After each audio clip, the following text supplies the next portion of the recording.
The snow fell gently outside my window, each flake a silent reminder of winter's past. I sat in my old rocking chair, the one my husband, Tom, had carved for me when we were young and full of dreams. The wood creaked under my weight, a familiar sound that had kept me company through countless lonely evenings. At 70, my hands were worn, my hair silver, but my heart still carried the ache of a mother who hadn't seen her son in 20 years. His name was Daniel. My Danny. The boy who used to cling to my skirts, who laughed so hard he'd spill his milk, who promised he'd never leave me. But promises are fragile things, easily broken by time and choices. I hadn't heard his voice since he was 25, when he walked out after a fight that still haunted me. Words were said sharp, unforgiving words about money, about his father's death, about the life I couldn't give him. He wanted more, always more, and I was just a widow scraping by in a small house filled with memories. I tried to reach him. Letters returned unopened, calls unanswered, emails lost in the void. For years, I wondered if he was safe, if he was happy, if he ever thought of me. The silence was a wound that never healed, a constant throb in my chest. I'd walk past his old room, untouched since the day he left, and feel the weight of his absence. His baseball gloves still sat on the dresser. His posters of rock bands faded but intact. I couldn't bear to change a thing, as if keeping it the same might bring him back. Life moved on, as it does. I worked odd jobs cleaning houses, sewing curtains, anything to keep the lights on. The town of Willow Creek was kind to me, its people offering smiles and small acts of generosity. Mrs. Harper from the bakery would slip an extra loaf into my bag, and Mr. Jenkins at the hardware store would fix my leaky faucet for free. But kindness couldn't fill the hole Daniel left. Then, 2 years ago, everything changed. A distant cousin I barely knew passed away and left me a small fortune, unexpected inheritance from a life I'd never lived. It wasn't millions, but it was enough to transform my modest existence. I bought a cozy house on the edge of town, with a garden I'd always dreamed of.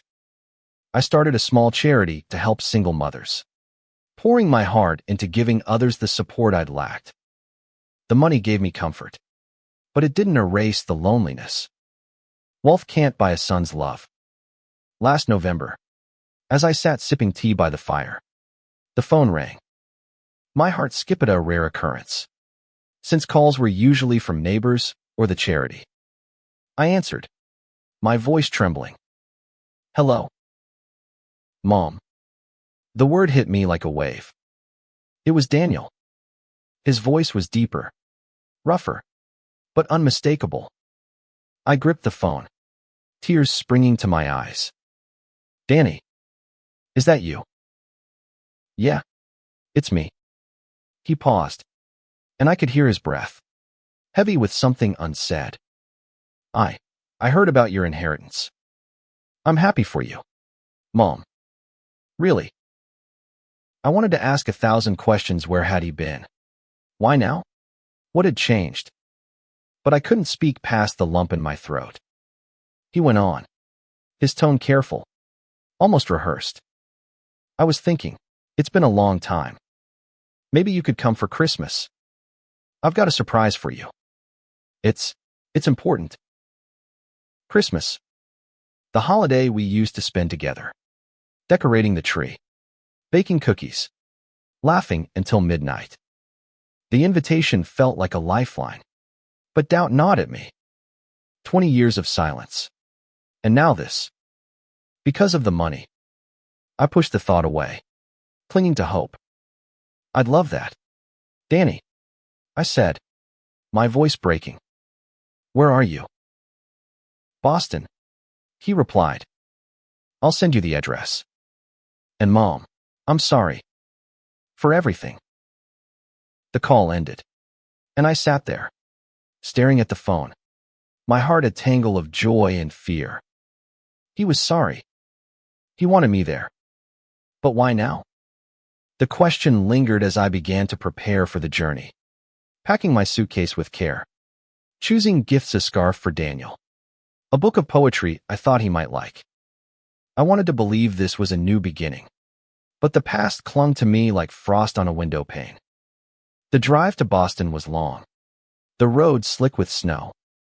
I thought of the last Christmas we'd spent together, when Daniel was 24. He'd been restless, angry at the world, angry at me for not having enough.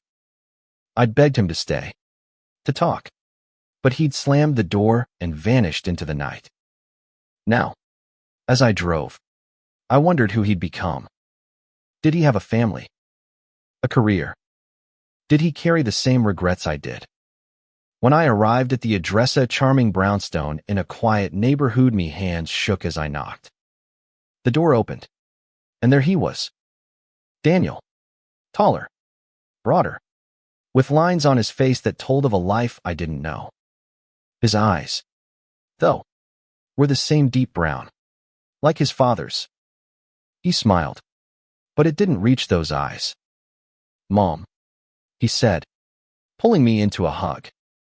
It was stiff, uncertain, but I held on, breathing in the scent of him. "My boy, come in. You're going to love this." Inside, the house was warm, decorated with twinkling lights and a towering Christmas tree. A young woman appeared, her smile bright but nervous. "This is Emily," Daniel said. "My wife."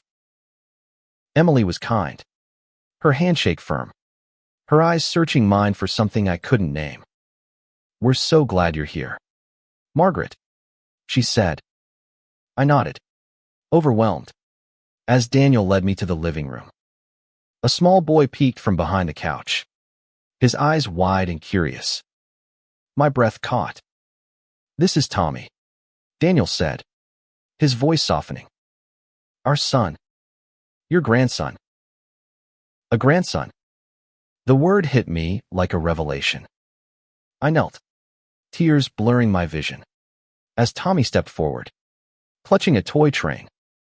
"Hi, Grandma," he whispered, and my heart broke open, spilling years of grief and hope. That night, as we sat by the fire, Daniel told me bits of his life, his struggles, his mistakes, his love for Emily and Tommy. He didn't mention the money, but its shadow loomed. I wanted to ask about the surprise, about why he'd reached out now, but I held back, afraid to shatter this fragile reunion. For the first time in 20 years, I felt the stirrings of hope, but doubt lingered, a quiet whisper in the back of my mind. The next morning, I woke to the smell of coffee and the sound of Tommy's laughter. The brownstone felt alive, filled with the kind of warmth I'd forgotten homes could hold. I lay in the guest bed, staring at the ceiling, my heart caught between joy and suspicion. Daniel's invitation, his sudden warmth after 20 years, it was everything I'd prayed for. But the timing gnawed at me. The inheritance. The word sat heavy in my mind. An uninvited guest at this fragile reunion. I dressed carefully, choosing a soft green sweater that Daniel had once said brought out my eyes. Downstairs, Emily was flipping pancakes while Tommy scribbled in a coloring book. Daniel sat at the kitchen table, scrolling through his phone, his brow furrowed. When he saw me, he smiled, a quick, practiced smile that didn't quite erase the tension in his jaw. "Morning, Mom," he said, setting the phone down. "Sleep okay?" "Like a dream," I replied, forcing lightness into my voice. I wanted to believe in this moment, in the family before me. Tommy looked up, his crayon poised midair. "Grandma, want to color with me?" My heart swelled. "I'd love to, sweetheart." I sat beside him, picking up a blue crayon, and we colored a picture of a train together, his small hand guiding mine. For a moment, I was just a grandmother, not a woman carrying 2 decades of hurt. Breakfast was a flurry of chatter: Tommy's stories about school, Emily's plans for Christmas dinner, Daniel's occasional comments about work. He was a contractor, he said, building homes across Boston. Business is good, he added, Kane, glancing at me. Really good. I nodded, but the words felt loaded, like a hint of something unspoken. After breakfast, Emily took Tommy to the park, leaving Daniel and me alone. The silence was heavy, broken only by the crackle of the fire. I sipped my coffee, searching for the right words. Danny, I began. It's been so long. I don't even know where to start. He looked down at his hands, his fingers tracing the rim of his mug. I know, Mom. I messed up. I should have called, written, something. I got caught up in my own life. 20 years is a long time to be caught up, I said softly, not accusing, just stating the truth. My voice trembled, and I hated how vulnerable it made me feel. He winced. I was angry. At you. At Dad. At everything. After he died, I felt like you didn't fight for me. Like you let me go too easily. The words cut deep. I never let you go, Danny. I wrote you letters. I called. You shut me out. He nodded, his eyes distant. I know. I was young. Stupid. I thought I could make it on my own. Prove something. By the time I realized how wrong I was, too much time had passed. I didn't know how to fix it. I reached across the table, my hand trembling as I touched his. You're here now? That's what matters. His eyes met mine, and for a moment, I saw the boy he used to be. I want to make it right, Mom. That's why I invited you. The surprise. It's something special. You'll see tonight. The promise of the surprise hung in the air, both a beacon and a shadow. I wanted to ask more, but fear held me back. Instead, I squeezed his hand. I'm here, Danny. That's enough for now. The day passed in a blur of small moments, helping Emily wrap presents, playing with Tommy, sharing quiet smiles with Daniel.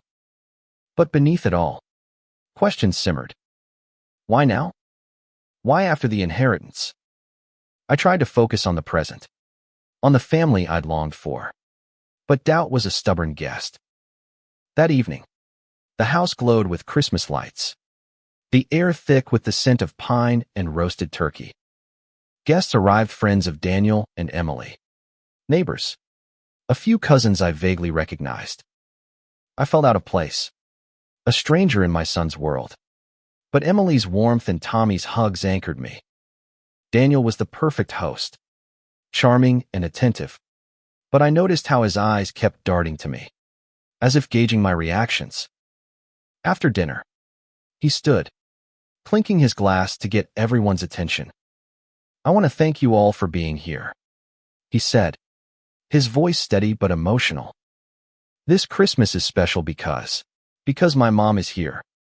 He looked at me, and the room blurred as tears filled my eyes. We've been apart for too long, and I'm grateful she's with us tonight. Mom, the surprise is for you. My heart pounded as Emily handed him a small, wrapped box. He walked over, kneeling beside me. Open it, he said softly. My hands shook as I tore the paper, revealing a velvet box. Inside was a locket, engraved with a tiny heart. I opened it, and there, nestled inside, was a photo of Daniel and me, taken when he was 10, both of us laughing in the sunlight. A sob escaped me. Danny, there's more, he said, his voice thick. He pulled out an envelope and handed it to me. This is for you, too. I opened it, my fingers trembling. Inside was a deed, a legal document transferring ownership of a small cottage by the sea. A place I'd once told him I dreamed of living in. I bought it for you, he said. A place to start over. With us. The room was silent. All eyes on us. I looked at Daniel, searching his face for answers. Was this real? Was it love? Or something else? The money. The timing it lingered in my mind. But the locket. The photo. The look in his eyes. They spoke of something deeper.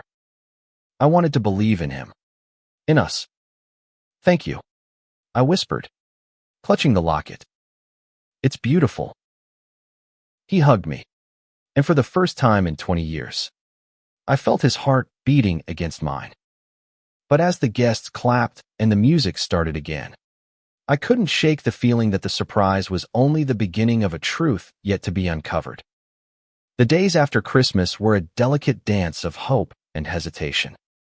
I stayed in Boston, at Daniel's insistence, in the guest room that felt both foreign and comforting. Each morning, I woke to the sounds of Tommy's chatter and Emily's soft humming in the kitchen. And for a moment, I could almost believe the past 20 years had been a dream. But the locket around my neck, heavy with the weight of that old photograph, reminded me of the time we'd lost and the questions I couldn't yet ask. Daniel was attentive, almost too much so. He'd bring me coffee, ask about my charity work, share stories about his life in Boston. He spoke of his contracting business with pride, describing projects that sounded lucrative: renovations, new builds, clients with deep pockets. It's not just about the money, he said one afternoon as we walked through a snowy park, Tommy running ahead. It's about building something that lasts. I nodded, wanting to believe him. You've done well, Danny. I'm proud of you. The words felt true, but they came with a pang. Why hadn't he shared this life with me sooner? Why did it take my inheritance to bring us here? He glanced at me, his breath visible in the cold air. I want you to be part of this, Mom. Not just visits. I mean really part of it. The cottage's close by. You could see Tommy all the time. The cottage. The thought of it warmed me, but it also stirred unease. It was a generous gift, extravagant even, but it felt like a gesture with strings attached. I smiled, brushing snow from my coat. It's a lot to think about. I've got my life in Willow Creek. The charity. I know, he said quickly. But think about it. For Tommy. For us. Tommy ran back, tugging at my hand, and the moment passed. But Daniel's words lingered, as did the locket's weight against my chest. That evening, as we decorated cookies with Tommy, I caught Emily watching me, her expression unreadable. Was it concern? Guilt? I couldn't tell. The next day, Daniel suggested we visit the cottage. It's not far, he said, his enthusiasm almost boyish. You'll love it, Mom. Emily stayed behind with Tommy, who had a cold, so it was just the two of us in his truck, the radio playing soft Christmas carols. The drive was quiet, the kind of silence that feels heavy with things unsaid. The cottage was perfect, a small, whitewashed house with a wraparound porch, nestled near the ocean. The waves crashed gently in the distance, and the air smelled of salt and freedom. Inside, it was furnished simply but warmly, with a fireplace and windows that framed the sea. It's yours, Daniel said, his voice soft. Whenever you're ready. I walked through the rooms, touching the walls, imagining a life here. It was everything I dreamed of as a younger woman, before loss and hardship reshaped my world. But as I stood in the living room, staring at the empty hearth, doubt crept in. Danny, I said, turning to him. This is wonderful. But why now? After all this time. He looked away, his jaw tight. I told you, Mom. I want to make things right. I've got the means now. I didn't before. The means. I echoed, my voice steady but probing. You mean money? He flinched, and I knew I'd touched a nerve.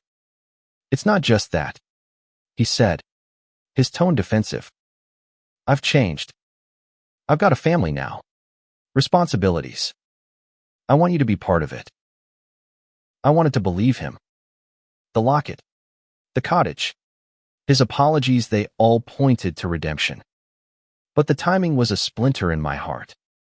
Daniel, I said softly, I got a call from a lawyer a few weeks before you reached out. About the inheritance. It was in the papers.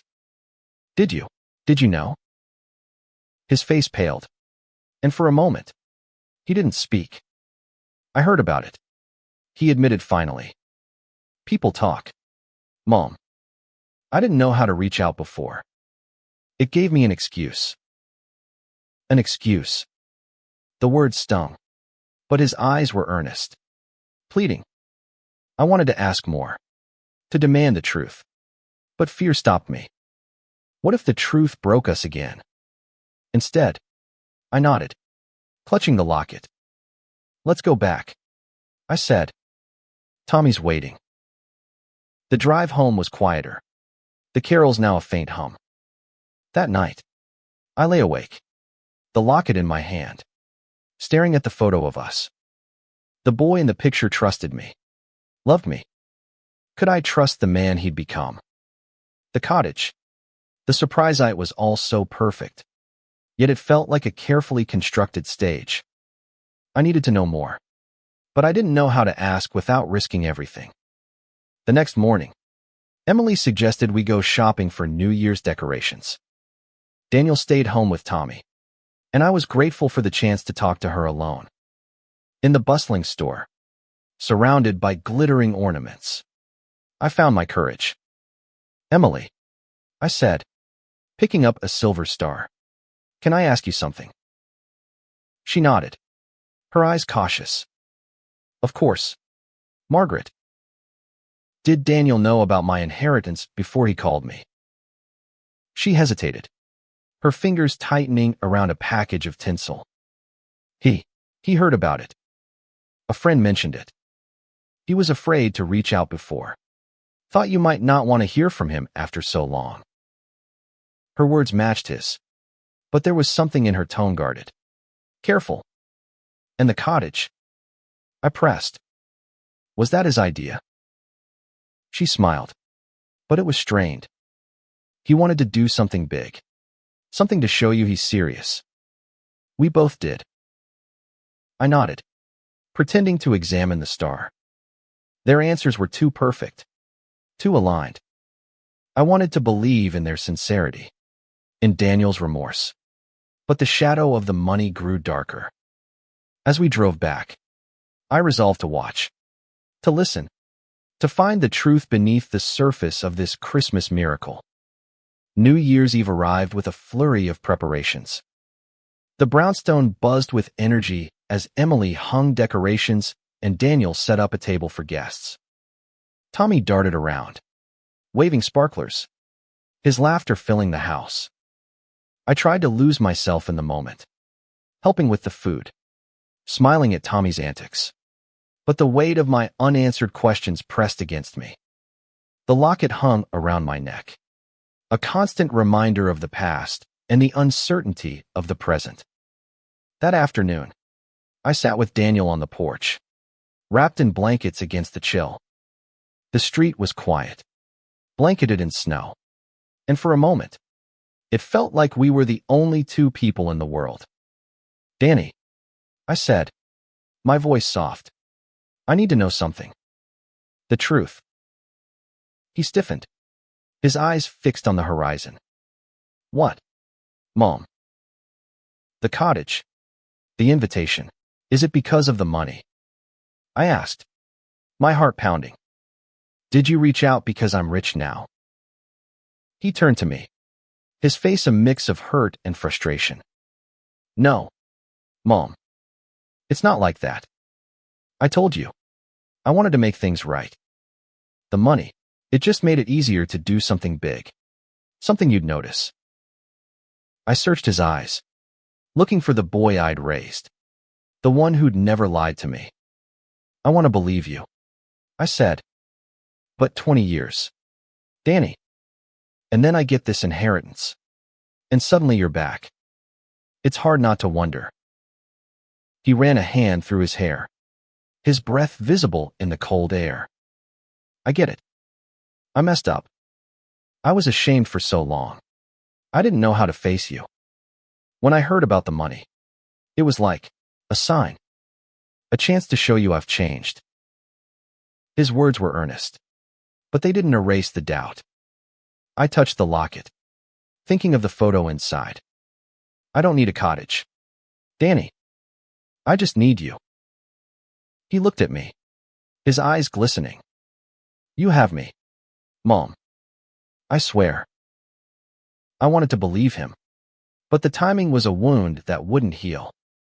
We sat in silence, the weight of our history between us, until Emily called us inside for dinner. The New Year's Eve party was lively, filled with laughter and music, but I felt like an outsider, watching my son's life from a distance. Tommy fell asleep in my lap, and I held him close, his warmth a small anchor in the storm of my thoughts. The next day, I decided to dig deeper. While Daniel and Emily were out, I asked to borrow their computer, claiming I needed to check on my charity's website. Instead, I searched for Daniel's contracting business. The website was polished, showcasing impressive projects. But I noticed something odd. Several client reviews mentioned delays and budget issues. My stomach tightened. Was his business struggling? Was the cottage a desperate gesture? I closed the laptop, my hands shaking. When Daniel returned, I confronted him in the kitchen, keeping my voice low so Tommy wouldn't hear. Danny, is your business in trouble? His face darkened. What? No. Why would you think that? I looked you up. I admitted. There are complaints, delays, money problems. Is that why you needed me here? For the inheritance? He slammed his hand on the counter, startling me. Damn it, Mom. It's not about the money. I'm trying to fix things, and you keep digging for reasons to doubt me.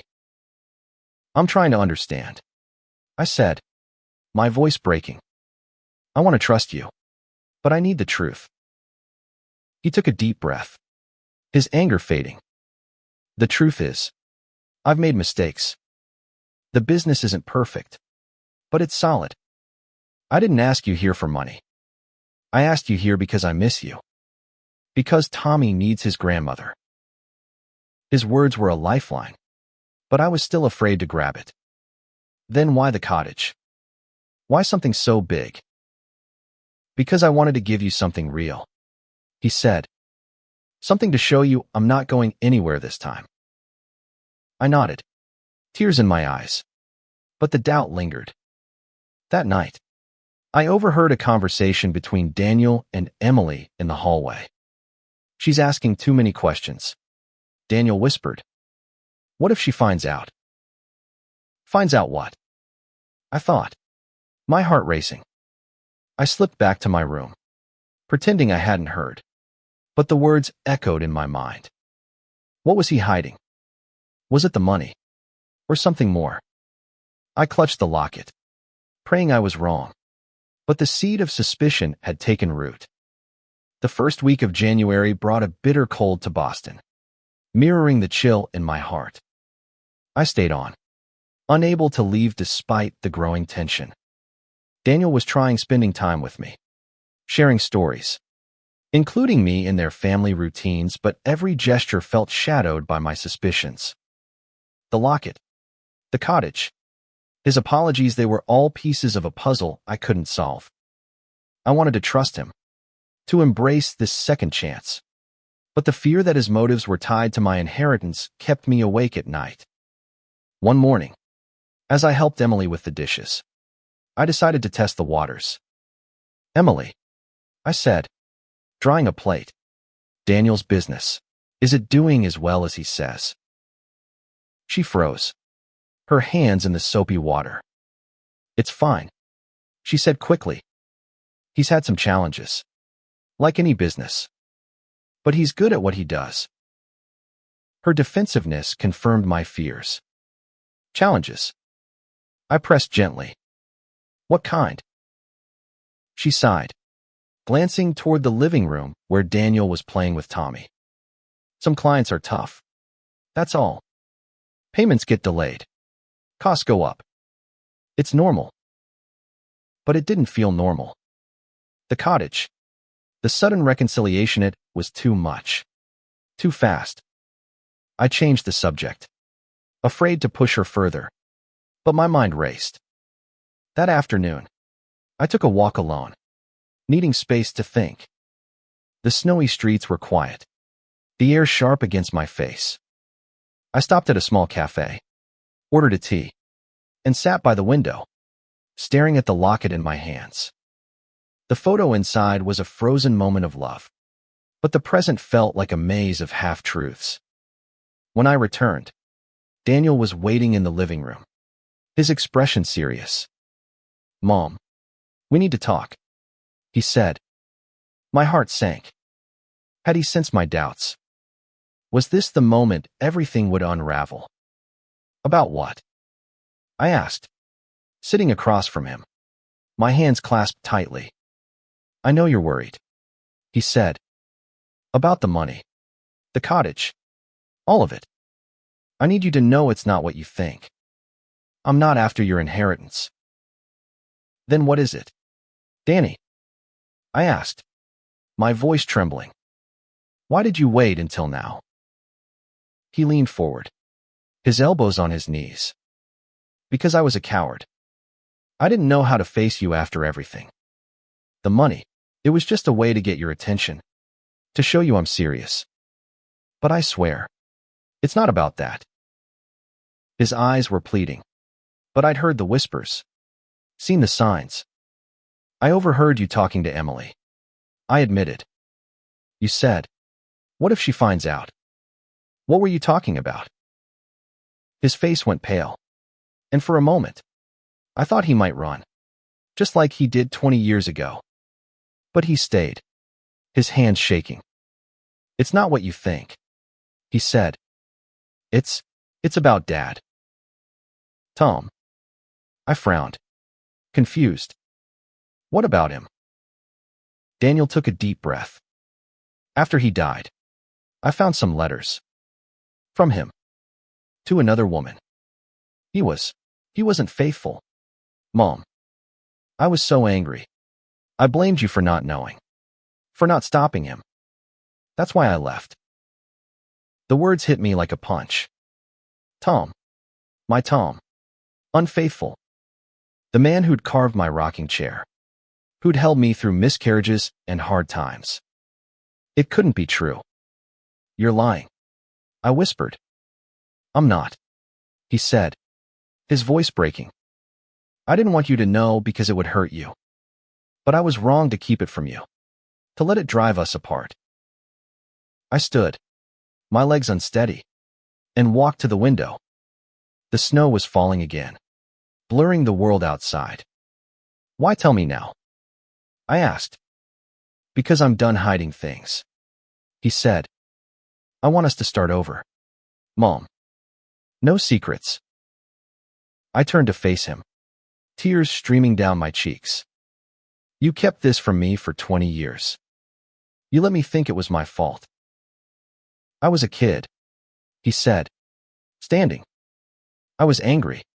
Lost. I'm so sorry." I wanted to scream, to cry, to run. But I looked at him, at the man who was once my boy, and saw his pain. He was telling the truth at least about this. But the money, the cottage, the timing, those questions remained. "I need time," I said, my voice barely audible. "I need to think." He nodded, his eyes filled with tears. "Take all the time you need. I'm not going anywhere." That night, I lay awake, the locket burning against my skin.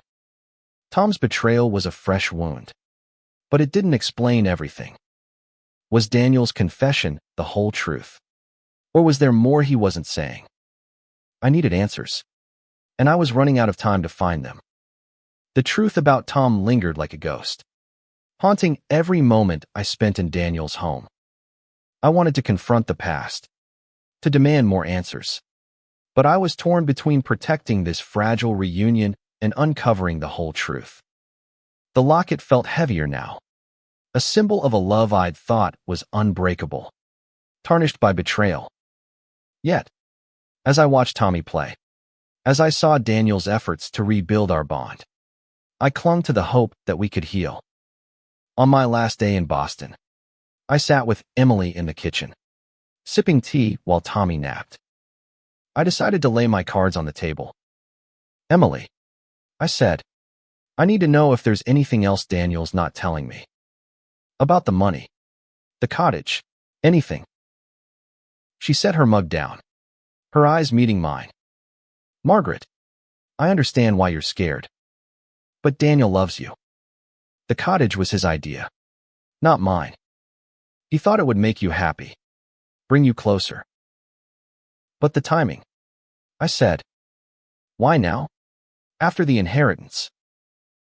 She sighed, her shoulders slumping. His business was struggling last year. Not badly, but enough to worry him. When he heard about your inheritance, he saw it as a chance to reconnect, to do something big. But it's not about the money. He's been talking about you for years, regretting what happened. Her words were sincere, but they didn't erase the doubt. And the thing about Tom? I asked. Was that true? She nodded. He showed me the letters. He was devastated when he found them. It's why he pulled away. He didn't know how to tell you. I closed my eyes, the pain of Tom's betrayal mixing with the ache of Daniel's absence. Thank you, I said, for being honest. That evening, Daniel drove me to the train station. The snow had stopped, leaving the city sparkling under the streetlights. We stood on the platform, our breath visible in the cold air. Mom, he said, his voice low. I know I've hurt you. I can't change the past, but I want a future with you. With Tommy. With all of us. I looked at him. My son. My heart. I want that too, Danny. But I need time to process everything. Tom. The money. All of it. He nodded, his eyes glistening. I'll wait. As long as it takes. I hugged him, holding on tightly, the locket pressed between us. I love you, I whispered. I always have. I love you too, Mom, he said, his voice breaking. As the train pulled away, I watched him disappear into the crowd, clutching the locket. Back in Willow Creek, I sat in my rocking chair, staring at the photo inside. The boy in the picture was gone, but the man he'd become was trying to come back.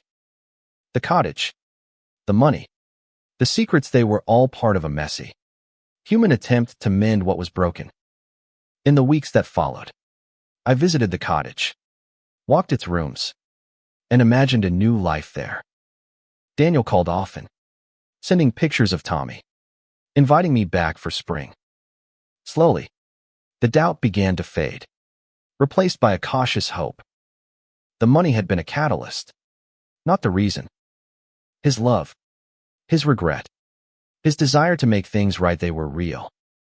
One evening, I wrote him a letter, pouring out my heart, me fears, my love, my dreams for us. I included a photo of myself, smiling in the garden I'd built with my inheritance, a symbol of the life I'd made without him, but one I wanted to share. I mailed it, along with the locket, now a bridge between our past and future. When Daniel called to say he'd received it, his voice was thick with tears. I'm coming to visit, Mom, He said, "No surprises this time. Just us." I smiled, tears streaming down my face. "Just us," I said. And for the first time in 20 years, I believed it.